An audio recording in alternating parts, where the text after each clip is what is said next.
Good morning. It is Monday, February 26th, and I did not start the fast. So I had a headache from hell yesterday. Another one. I woke up with it, and it just was pounding. I took Aleve. That did not help. I took a Proxen. That did not help. Not until I went and got an iced coffee from Dunkin' Donuts. And then it started to go away. So I didn't eat very well yesterday because I didn't get out of the house until I'd say 9 o'clock, 8 o'clock or so. So I did absolutely nothing. I did not work out. I tried to crochet, but I couldn't even do that. My head, I couldn't concentrate. I couldn't do anything. So, I could have, but I didn't start the fast because the day before I didn't eat properly either. So, I didn't want to start out that way. So maybe next weekend, Sunday night into Monday, then I'll go in and I'll do it that way. I did make some healthier choices for this week. So today, not this morning. This morning I had a banana nut muffin. But for lunch, so that banana nut muffin is going to tip me over the top for my carbs for the day. But for lunch, I have chicken salad, which is the chicken salad with the tortilla is only 10 carbs because the wrap is 6 carbs. It's 24 carbs, but it's got it's 23 carbs, but it's got like 17 carbs of fiber, so it's net 6 carbs. So I don't normally do net, but because the tortilla is so high, I'm doing the net today. Tomorrow I probably won't.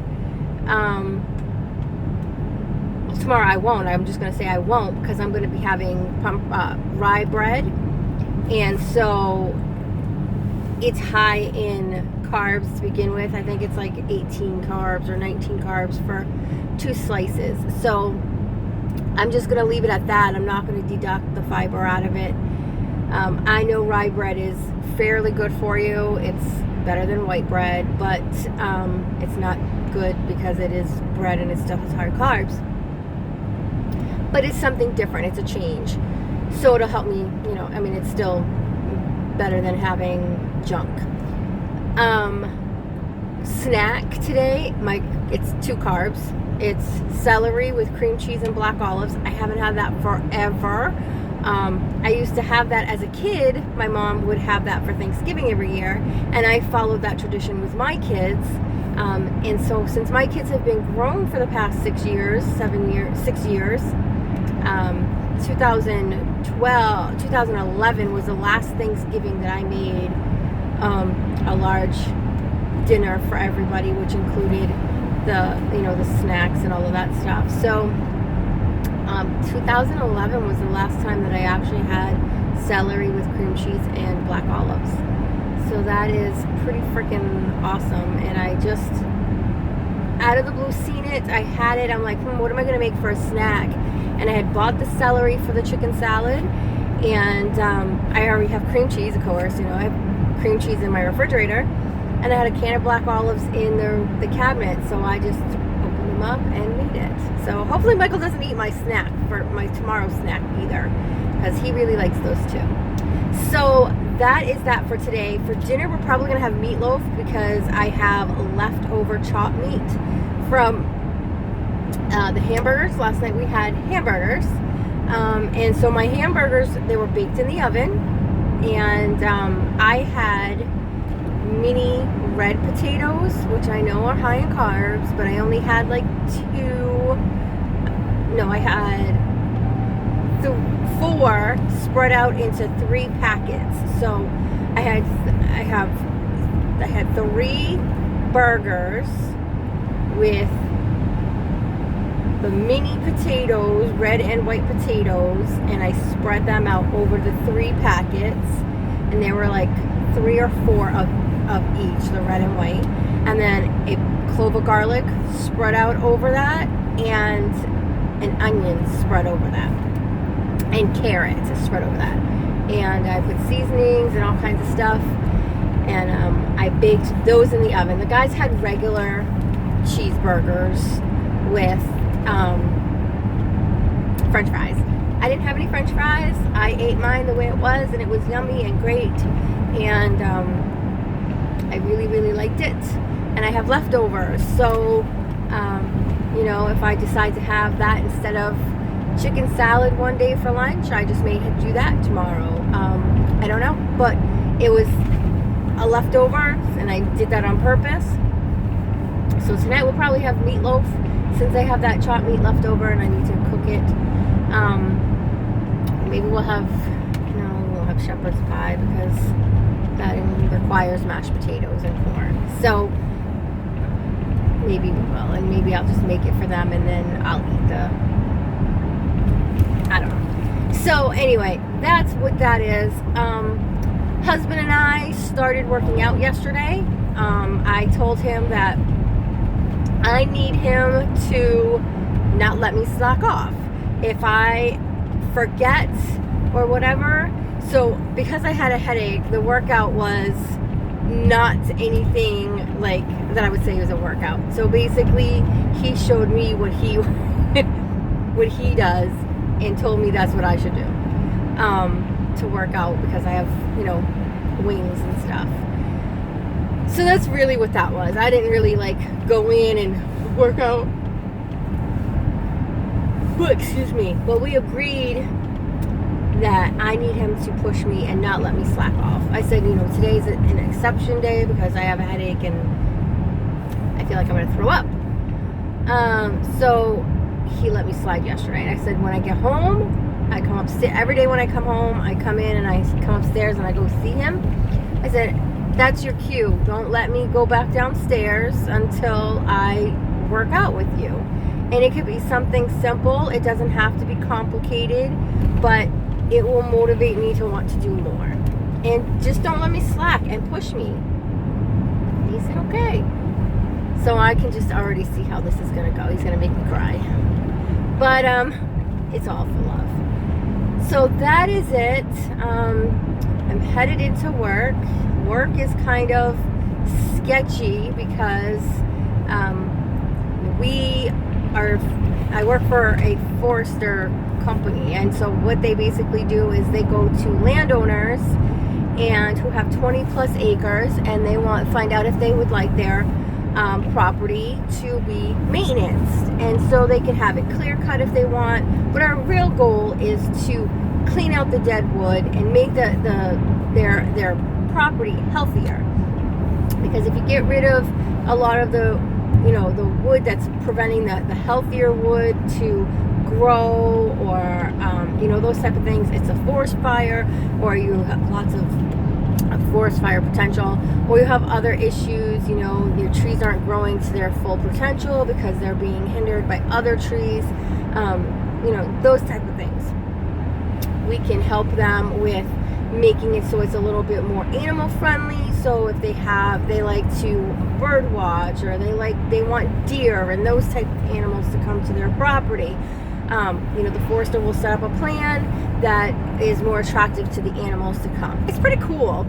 I lived in Maine for 20 years before this and never even knew that this was an option. I just thought woods with woods, and Mother Nature takes care of itself, and just let it go. But what they do makes a little bit of sense. Of course, there are some people who are against cutting trees and say, let Mother Nature do its thing.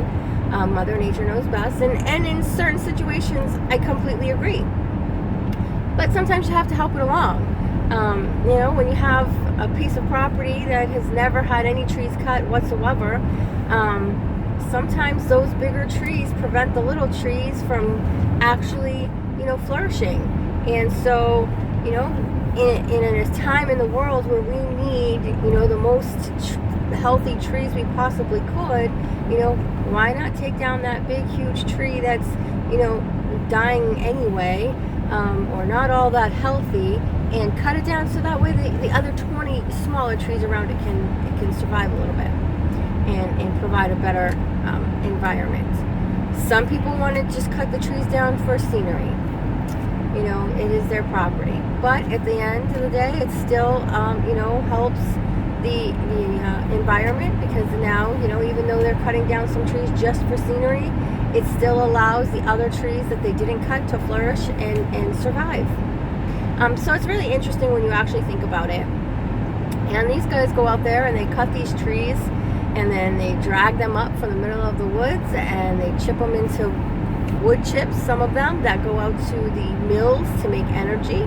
And then they take some others that go to different other mills to make wood products or paper products or whatever they're being made for. So it's an all-around good thing for the country, because it keeps things moving along. Maine used to be a very big mill state with all of the wood that we have, you know, for making paper and those type of things. Over the years, as paper has become less and less and less, of course, you know, a lot of those mills have shut down, and they've had to be a little bit creative in what they're doing with their product. And but you know, we're still thriving and we're still doing what we do. The only problem is this time of year, well, any time of year, we need the weather to cooperate with us.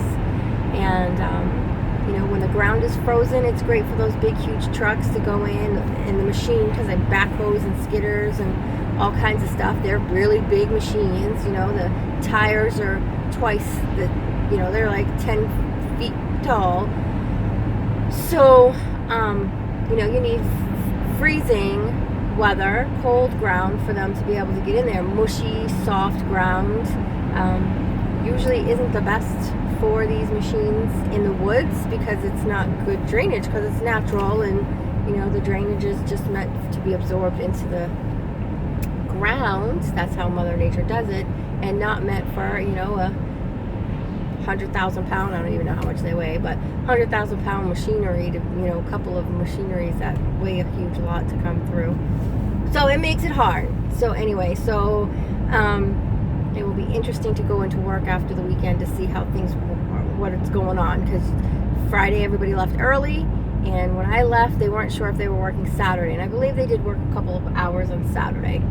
And here in Maine, roads get posted, which means you can't be over a certain weight driving on a road, because when it reaches a certain temperature, the weight of the trucks are too heavy on the roads and cause too much damage on the roads. So the towns post the roads saying, if you're X amount of weight, you're not allowed on this road.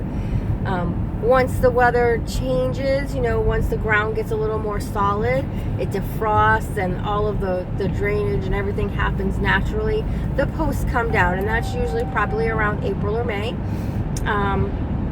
Well, actually, that's usually, that's around May. They don't usually get posted until March, but with this crazy weather that we've been having, they posted them a little early, because we are above average for our weather. Even though we just got snow yesterday. Today it's supposed to be like 45, 50 degrees. That's above average. Normally we're at like 30 something. So makes it a little hard for my job to keep going. But my boss is really good, and he makes sure that he, you know, tries to get the guys in and do what they got to do and keep us all running and motivated.